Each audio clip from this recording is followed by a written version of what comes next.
This video is brought to you by my patrons and members. No, seriously, they made me make this video for hitting my goal of 300 supporters. And now, Twin Peaks. So turn out your lights. Diane, 11:30 a.m., February 24th. Entering the town of Twin Peaks. It's 5 miles south of the Canadian border, 12 miles west of the state line. I've never seen so many trees in my life.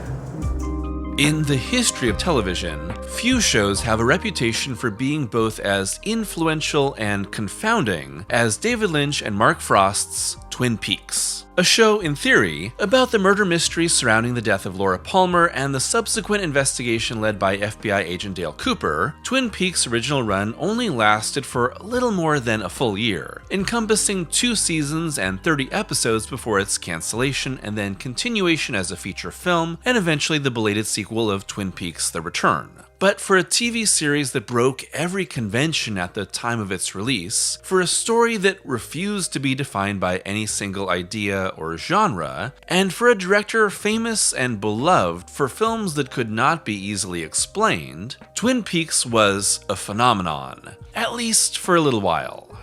Now, more than 3 decades after its premiere on April 8, 1990, Twin Peaks is more loved, deeply examined, and a deeper part of our mainstream culture than ever before. And to me, there's something about Twin Peaks that just deeply resonates. It's its views on life and death, light versus dark, and the balance of the subconsciousness and the flaws within our society that only Lynch and Frost can talk about that makes Twin Peaks so special. Join me for a journey back to Twin Peaks Season 1 and its unsolvable mysteries of love, death, and the dark heart of America.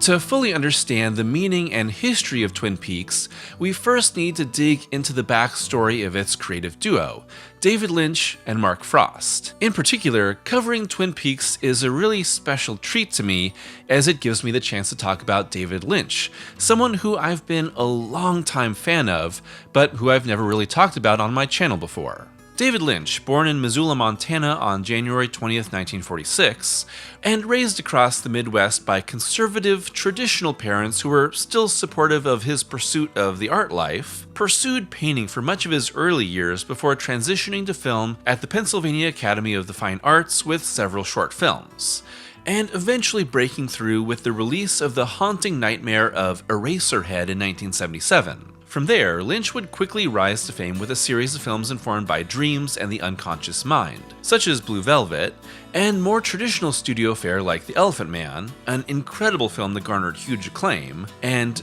Dune, a disastrous production that reshaped the rest of Lynch's approach to film and TV. Through it all, and captured in its most complete, thoroughly explored examination in Twin Peaks, is Lynch's obsessions with his idyllic childhood in mid-century Middle America, which contrasts against his fears and the darkness of human nature hiding just beneath the surface. My childhood was elegant homes, tree-lined streets, the milkman, building backyard forts, droning airplanes, blue skies, picket fences, green grass, cherry trees, said Lynch. Middle America as it's supposed to be. But on the cherry tree, there's this pitch oozing out. Some black, some yellow, and millions of red ants crawling all over it. I discovered that if one looks a little closer at this beautiful world, there are always red ants underneath. Because I grew up in a perfect world, other things were a contrast. It would be those ideas that would shape the focus and meaning of Twin Peaks alongside his partner on the show, Mark Frost. Frost had broken into television with his work as a writer on the NBC police procedural Hill Street Blues for 3 seasons before working with Lynch on a film about Marilyn Monroe. And while the film was never made, Lynch and Frost became friends during its writing before working together on the development of another of Lynch's unmade projects, One Saliva Bubble. Eventually, the duo were convinced by Lynch's agent, Tony Krantz, to develop a television show despite Lynch's disinterest, with Krantz specifically feeling that Lynch's focus on small-town America in Blue Velvet would translate well to TV. And after a pitch meeting with ABC in 1988 and a delay due to the ongoing writers' strike, the path was set to what would eventually become Twin Peaks. And while TV may seem like a non sequitur for Lynch, you can look at all the projects that came before and see how they all become an important part of its DNA sequence. Blue Velvet, one of my favorite works from Lynch, is all about idyllic Americana that quite literally hides rot and evil beneath its perfect surface. And Marilyn Monroe, beloved, sexualized, and tormented by the American public with a secret life that led to her death, is a very clear parallel with Laura Palmer. And on an even more personal level, when Frost was in his early teens, the murder of a neighborhood girl that he had a crush on deeply impacted him. On top of all that, Mark spent the weekend with the girl's brother while his parents went to retrieve her body, and while Mark knew what had happened, the young brother did not, forcing Mark to withhold the truth from his friend.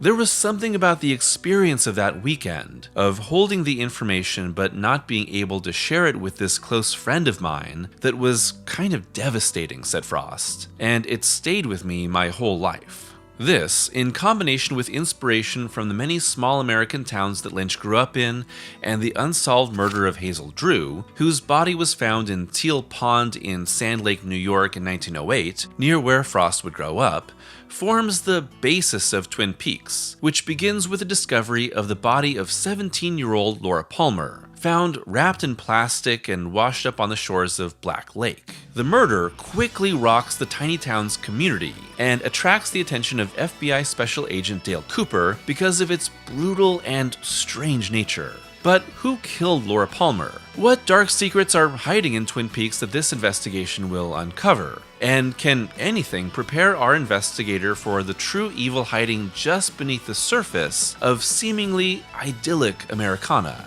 It's the type of story that you could really find in any TV show, movie, or novel. A community is rocked by a tragedy. An outsider comes in to save the day. The search for truth uncovers dark secrets. But Twin Peaks is much more complicated and strange than its fairly simple setup. And that's really what led to its success during the first season. Yes, the mystery of Laura Palmer's murder is responsible for constant reveals and cliffhangers. But what people really love are the characters, the offbeat moments, the growing spiritual darkness, and the many melodramatic conflicts that compose the town. And in between it all is this really unique, unreplicable combination of Frost and Lynch. One chance out between two worlds. Fire, walk with me. It's kind of a fool's errand to fully attribute any single aspect of Twin Peaks to one of its creators, as Frost has said that a lot of the writing of the show is the result of Lynch and Frost ping-ponging ideas back and forth as they wrote the scripts. But you can see how each of their strengths and passions bleed through in unique ways. In particular, it was Frost's idea that the show would be a sort of Dickensian story about multiple lives in a contained area that could sort of go perpetually.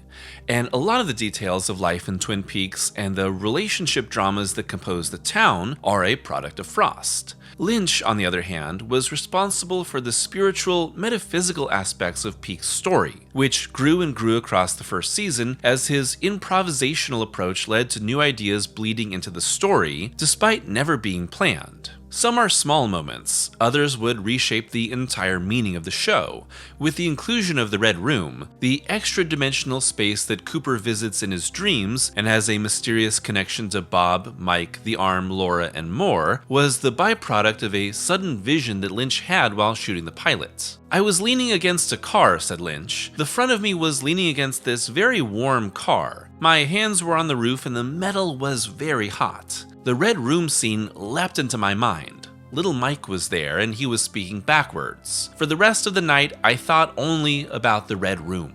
In the context of Lynch's larger work as an artist, it makes perfect sense why the director would suddenly push the show into a new direction. Pre-planning be damned. To Lynch, the process of making a movie was always a living, breathing experience, and he would always allow his ideas to flow through him at any point in the process. They wouldn't simply stop because the script was written. There are a lot of different tones and genres that blend together in the first season of Twin Peaks, which really helped it stand out when it premiered on TV. However, what I think is really most important within this blend of genres are its elements of soap opera and drama. Most importantly, its pilot episode, known as Northwest Passage, as this was the initial title for the show, is played super straight for so much of its hour-and-a-half runtime. So many elements of Twin Peaks are played for laughs these days because this series has essentially been part of pop culture for 3 decades now, but everything up until Cooper's arrival is a serious, dark tragedy. Opening with the discovery of Laura's body, seeing the reactions of her family and friends, and beginning to see the reverberations of the murder across the town. And I think that's really crucial for getting audiences invested in what this all means. That's the straight drama portion of the show. The soap opera portion really comes into focus as the premiere goes on, as we see more and more of the interrelational dramas and secrets that are already in motion across the town, which become more and more complex as the mystery grows across the season. These moments of stolen glances, romantic confessions, industrial espionage, and even violence are often played at their most heightened levels. It's not that it's necessarily played for laughs or not to be taken seriously, but Lynch and Frost very clearly and very deliberately inject a lot of camp into this first season of Twin Peaks, which contrasts really hard against the very serious, very tragic elements at play with Laura Palmer's death and late life. And that camp and humor makes it all a little easier to swallow. Let's take a look at the different subplots that compose Twin Peaks Season 1. Of course, there's the mystery of Laura's murder, which is investigated by Dale Cooper, and the combined sheriff's forces of Harry S. Truman, Andy Brennan, and Tommy Hawk Hill. Despite the investigation uncovering some of the darkest secrets of the town, I absolutely love their dynamic, with Dale and Harry creating an amazing bromance, and the Andy-Lucy romance being full of awkward sweetness. An ongoing affair between high schooler Bobby Briggs and Double R diner waitress Shelley Johnson leads to mounting secrets as Shelley's abusive husband Leo, a trucker and drug runner, becomes a primary suspect in Laura's murder, eventually intertwining with the love triangle involving Double R diner owner Norma Jennings, gas station owner and real sweetheart Big Ed Hurley, how could you not love Everett McGill as Big Ed, and Norma's husband Hank, a paroled criminal with multiple ties to shady dealings and Peaks. Oh, and Nadine is here too, but she is a little busy being insane. There's also James, Laura's former boyfriend, and Donna, her best friend, who strike up a romance while uncovering clues about Laura's drug addiction. Over at Packard Mill, owner Josie Packard, who came into control after the mysterious death of her husband Andrew, is struggling to maintain power against former sister-in-law Catherine Martell, who is married to lumberjack Pete Martell, while having an affair with the powerful Ben Horn, who is scheming to take control of the mill. This leads to the final piece of the puzzle, Horn's involvement with the casino and brothel One-Eyed Jacks, which sits just on the other side of the Canadian border and is secretly home to drug and prostitution rings that exploit the young women of Twin Peaks, with Ben's daughter, Audrey Horn, going undercover to expose the exploitation and find out how Laura was involved. And that's not to say anything about the smaller characters that make up the rest of the town, such as the Log Lady, who only appears a handful of times, but is synonymous with Twin Peaks, Dr. Jacoby, haunted by his patient Laura's death and quite bad at his job, Jacques Renault, a missing piece in Laura's death, Maddie Ferguson, Laura's cousin and lookalike as she is also played by Cheryl Lee, and FBI coroner Albert Rosenfield, a wonderfully crotchety Miguel Ferrer. It's this huge cast of characters and their cobweb of relationships that makes the series such a joy to rewatch again and again, catching all the eccentricities of the town. Through it all, Peaks maintains this unique balance of comedy and tragedy, often played at the same time. For example, take Leland Palmer, played by the incredible Ray Wise. From the moment that Laura's body is discovered, Leland becomes a true train wreck of a person. Wandering in and out of other people's stories, Leland is either nearly catatonic or hysterically crying, and the things he does out of his grief are both terribly sad and hilariously over the top. Throwing himself on Laura's casket, uncontrollably dancing, begging for any connection. It would be horribly depressing if it wasn't so out of step with everyone around him, who kinda just ignore him or regard him with frustration. And isn't that what being depressed really feels like? The meaning of Leland's grief will be given a darker explanation in Season 2, but here it's a striking example of the white-hot, intense grief that propels Twin Peaks, and is constantly in tension with the quaint and charming small-town America that defines the show's experience. But Lynch and Frost know exactly when to switch gears and make us feel what we really should be feeling. The silly parts are played for laughs, the tragedies are played straight, and we don't get them mixed up. And a big part of that is the score by longtime Lynch collaborator Angelo Angelo Badalamenti. That moody, tonal Twin Peaks theme is instantly recognizable and really emphasizes the most mysterious pieces of the puzzle. Laura's theme, crescendoing, feels like beauty and devastation intertwining forever. And songs like Audrey's Dance, Freshly Squeezed, and the Love theme all emphasize the melodramatic nature of the many subplots that dot each episode. And really, I think that Twin Peaks' existence as a big-budget modern soap opera is just as important as its setting and ideas when it comes to Lynch and Frost's examination of Americana. The soap opera can be traced all the way back to 1930 and radio programs, eventually making their way to daytime serials on television, and with stories focused on families, romances, and betrayals, full of sudden revelations, secrets, and constantly twisting relationships. Of course, when you have to make a daily program for television that airs 5 days a week, these very serious, very dramatic stories are only going to get more and more ridiculous over time. By the 80s, this had evolved into the nighttime soap. Network shows like Dallas that played both like a weekly drama and an endless stream of cliffhangers. And this is essentially what ABC wanted from Frost and Lynch, and is technically what the duo gave them, only to immediately undermine and skewer it with a brutal dose of humor and a devastating layer of true darkness, neither of which you'd really find in a soap opera. And Twin Peaks is fully aware of its soapy nature, with the soap within a soap Invitation to Love that the town's residents watch being complete parody. Apparently, there were even plans to have the cast of the show visit Twin Peaks at some point, but it never happened.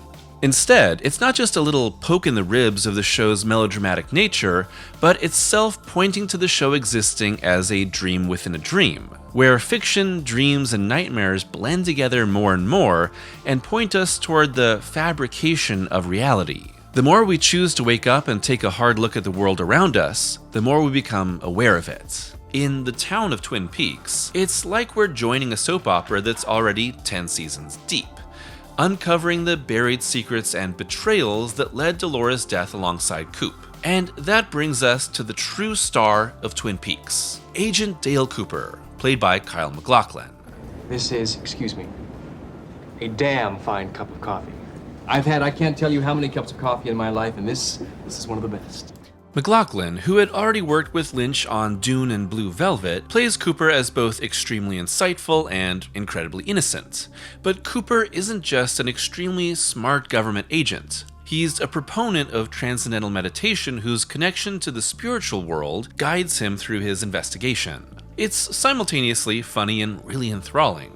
What seems like nonsense becomes truth. The actions that feel superfluous become the only way to unravel the mystery. And Coop is both enthralled with the simple beauty of Twin Peaks and is responsible for its darkest secrets slowly coming to the surface. They got a cherry pie there that'll kill you. I think one of the reasons that Cooper resonates so strongly with audiences and becomes such a powerful force, both within the story of Twin Peaks and how it connects with viewers, is that he essentially works as Lynch's stand-in. Having started daily transcendental meditation in 1973, Lynch forever credited his meditation technique with being responsible for his creativity, peace, and happiness. And I think that Lynch's embrace of the subconscious in not just his works, but his everyday life means that works like Twin Peaks are forever interlinked with not just Lynch's subconscious mind, but all of our subconsciousness. And the story of Twin Peaks is constantly moving back and forth between layers of consciousness, interlinking them more and more as the show goes on. What is real? What is goodness? Where does reality end and dreams begin? To Lynch, all of these blend together. Regarding the line, "We live inside a dream" from Fire Walk With Me, and an idea already alluded to early on in season 1, "It's like I'm having the most beautiful dream and the most terrible nightmare all at once." Lynch said, "It's sort of the truth, and one day we wake up and realize that it was a dream, and we realize who we truly are. It's a glorious day when that happens." And I think the entire journey of Twin Peaks is the journey toward total self-awareness in all its great and terrible glory. There are layers to the darkness of Twin Peaks that we come to understand more and more as the show goes on. Here in season 1, there's small domestic evil, like Leo Johnson's abuse of his wife Shelley. There's corporate fraud and business schemes, like Ben Horne and Catherine Martell's plot to destroy the Packard sawmill. There's widespread sexual abuse and exploitation hiding in One-Eyed Jacks. And then there's the deeper, cosmic evil of Bob, wreaking havoc and spreading darkness wherever he goes, now concentrated within Twin Peaks. All of these are tied to the life and death of Laura Palmer, but a lot of this is only understood in retrospect, making the first season of Twin Peaks much easier to enjoy as a cohesive whole on rewatches, as the many different people involved in these individual dramas don't understand how they're part of a bigger picture. Really, it's only Cooper who is able to journey through each of these layers of darkness during the course of his investigation, an outsider who slowly becomes part of the fabric of the town too. What I find fascinating about the overarching story of Twin Peaks is that while the murder of Laura Palmer continued to define this show all the way to the end of the return, Lynch and Frost wanted this to naturally recede into the background of the story as the episodes went on. This means that the murder of Laura Palmer would never be solved, and while that's a discussion for season 2, I think that Lynch and Frost fundamentally failed at making this recede and become less important. They never really succeeded in their mission of de-emphasizing Laura Palmer. If anything, Laura Palmer's story, her life, her murder, and her overall meaning to the town of Twin Peaks only became more and more important and central as the show went on. According to Lynch, there's no improvisation on his movies and shows when it comes to the script. It very much stays locked in place. However, the script itself can change during shooting. That may seem wild to most other creators, but that's a signature Lynch approach, with actors saying his direction and emotional work with them makes sure they're never lost, and it applies to so much of Twin Peaks and everything he made. Maybe the biggest creation from Lynch's fluidity is the character of Bob. From the start, Lynch and Frost had the idea of Laura's killer in mind, but how they would get there was up in the air. During the filming of the pilot, set dresser Frank Silva was accidentally stuck in the background of a shot, leading Lynch to realize that he wanted him to be part of the show, eventually determining that he wanted Frank to play the role of Laura's killer, merging this new idea with the already in place identity behind the mystery.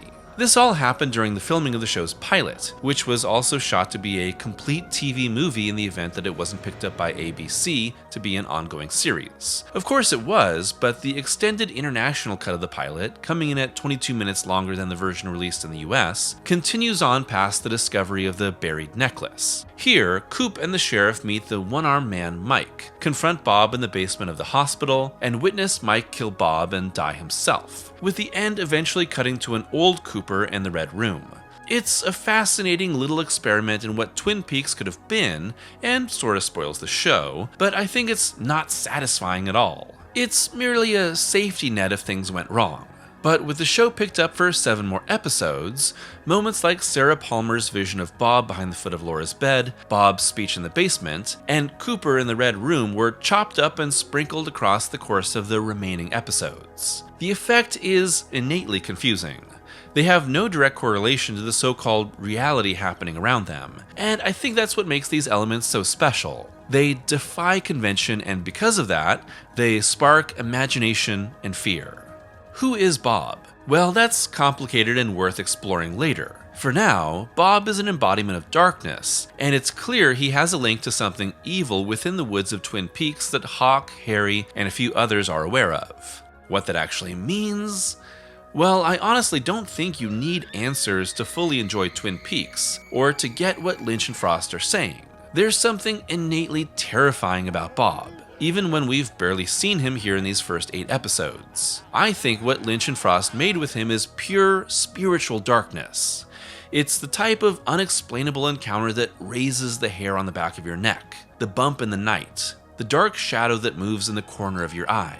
It's something unexplainable, but that your entire body recognizes in an instant. That's Bob. That's the darkness hiding within Twin Peaks. And that darkness is not a lake. It's an ocean. All these years later, Twin Peaks has worked its way into the public consciousness to the point of people who have never seen the show feeling like as if they understand its meaning and experience without ever having watched it. But that often boils down to absurd moments and the most well-known metaphysical scenes. Of course, these are great, but they often skip the darkest, saddest elements of the show. Laura's death is a tragedy. But the saddest aspect of Peaks' story is that Laura was tormented for years, yet no one truly knew and no one helped her. In many ways, the story of Twin Peaks is the story of a town failing its most beloved resident, and having to live with that realization in the aftermath, and having to decide whether it will do better or not. But whatever they choose to do, nothing will ever be the same. In some ways, it's the opposite of how the public often views tragedies. Barring the biggest and most devastating losses, the American public has become more and more desensitized to the tragic loss of life that becomes public news. When Twin Peaks was released in 1990, it made sense why a tiny town was torn apart by the murder of one of their most beloved members. And I think the ways in which Laura Palmer's death resonates with each person in Twin Peaks really contrasts in an enlightening and damning way of how the modern United States has become desensitized to tragedies today. We see the news, we're shocked, we spout our opinions, and then we move on with our day, never really grieving in the ways we should, never mourning in the ways that heal the soul, never enacting true change. There are many ways to interpret the story and world of Twin Peaks, but most of them require discussion of Season 2, Fire Walk With Me, and The Return. Hopefully, barring my own disappearance after picking up a ring underneath a trailer, I'll make videos on those stories too. But for now, let's just talk about what Twin Peaks Season 1 is saying through its story of a terrible murder and a mystery that unravels a small town. By the end of the season, Audrey has snuck her way into One-Eyed Jack's prostitution ring and is about to confront her father. Shelley and Catherine are in a burning sawmill set on fire by Leo, with Pete rushing in to save them. James, Donna, and Madeline uncover a tape from Laura that hints at her manipulation of her friends and lovers. And Leo is shot by Hank before he can kill Bobby. And in the ongoing investigation, Cooper and the sheriffs arrest Jacques Renault for his connection to Laura's murder, only for Leland Palmer to suffocate him to death in the hospital. It all ends with Cooper shot by a mystery attacker in his hotel room. It's an extra soapy cliffhanger that avoids giving answers to most questions and pushes the show in a darker direction. However, I do think that Twin Peaks is also about the inherent goodness of people and what change can actually be affected by people achieving a sort of enlightenment. It's just that the depths of the human soul need to be fully explored and understood before change for good can truly happen. That's why we love the show Twin Peaks, and why the idea of living in the town of Twin Peaks is still appealing despite all the darkness, death, and backstabbing. It's a potent combination that led to the show's immediate success. To truly grasp why Twin Peaks was a phenomenon, I think you need to take a look at the other shows that were on at the same time. And when you see these series, you can see not just why Twin Peaks was like a bomb going off, but why TV was permanently changed in the aftermath. From 1988 through 1990, just before the premiere of Twin Peaks, the top TV shows in the United States were The Cosby Show, Roseanne, Cheers, A Different World, America's Funniest Home Videos, what the hell, The Golden Girls, 60 Minutes, The Wonder Years, Empty Nest, and Monday Night Football. All of these averaging between a 23 and 18 Nielsen rating per episode, meaning that between 23 and 18% of a target demographic that was watching TV was watching those shows. From 1990 through 1991, most of those remained in the top 10, with Murphy Brown and Designing Women joining them. Most of these are very traditional sitcoms with some news and people getting hit in the balls sprinkled in. Twin Peaks was not strong enough in the ratings to get into the top 30. However, the pilot episode was viewed by 33% of the television audience in total. A third of everyone watching TV was watching the premiere of Twin Peaks. That's impossible today, with the first season averaging a 16.2 rating and giving ABC its highest ratings in years at the time, and a rating that any network would absolutely kill for today, when top shows can't even crack a 10 rating in Nielsen's. And while the ratings would slowly drop across these 8 episodes, largely because of airing against NBC's Cheers, a ratings juggernaut and still one of the most watched shows of all time, the mystery of Laura Palmer's murder and the ever-increasing strangeness of the series made the show a sensation. The success of Twin Peaks, both critically and commercially, easily led to ABC renewing the show by the end of its first season, which ended on May 23, 1990, only to have the first episode of its second season premiering on September 30th of that same year. That's an incredibly short period of time, and when combined with David Lynch's frustrations with ABC executives and his desire to shoot the film Wild at Heart, it largely led to him dropping out of season 2. But that's a story for another time. Even if Peaks was only one season, its influence would have been massive. Having an established filmmaker like Lynch jump from movies to TV while still thriving on the big screen was unheard of, and really wouldn't commonly happen until a post-2010 TV world. And with Lynch came a much more feature film-worthy approach to shooting the show.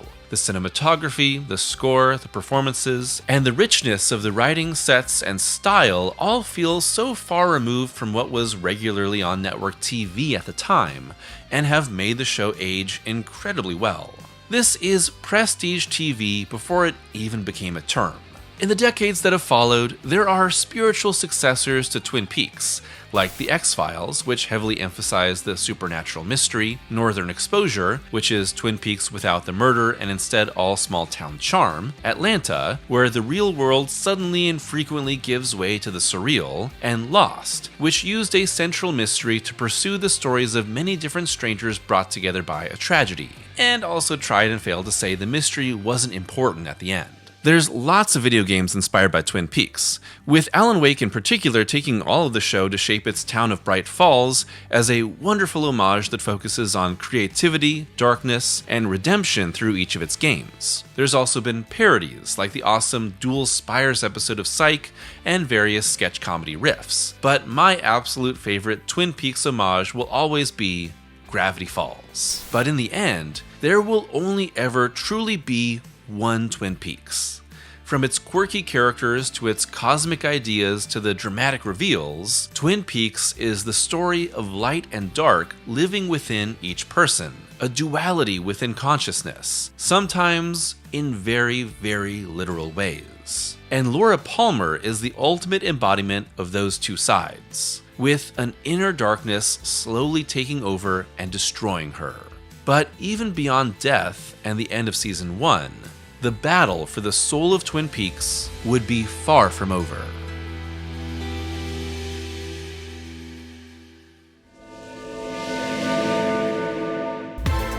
Thanks for watching today's video, and a huge thanks to all of my supporters for pushing me past my goal of 300 and choosing Twin Peaks Season 1 to be the prize. Twin Peaks has been a topic I've wanted to cover for quite a while on this channel, and I'm glad that my patrons and members have finally pushed me to cover this topic. Of course, I want to give Twin Peaks its due justice, so I thought that covering all of Season 1 in a video instead of the entire show would be a good way to get into the nitty-gritty details. Of course, this means that I want to do videos on Season 2, Fire Walk With Me, and The Return, but those will be given their own coverage in due time.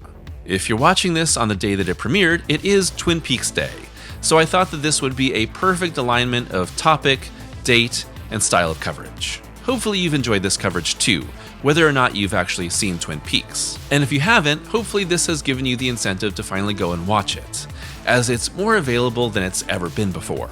David Lynch in particular is a source of inspiration for me, not just in the art that he's made, but I've found myself going back over and over again to listen to his interviews, read his books, and watch and read anything about his creative process. It is truly inspirational and often a source of comfort for me. And while we're just past the 1-year anniversary of his passing, I think that Lynch will live on forever as a wonderful source of inspiration for people in decades to come. I'd love to hear your thoughts on Twin Peaks, your favorite characters or moments or episodes from the series, your favorite Lynch works in general, and what other Lynch creations you'd like to see me cover in the future. As always, a huge thank you to my patrons and members for their continued support, and if you'd like to be a patron or member, it's only $2 a month for early access to every video and exclusive reviews, with February's exclusive review being on Satoshi Kon's Paprika. So until next time, I hope that you're taking care of yourselves and drinking a cup of damn good coffee.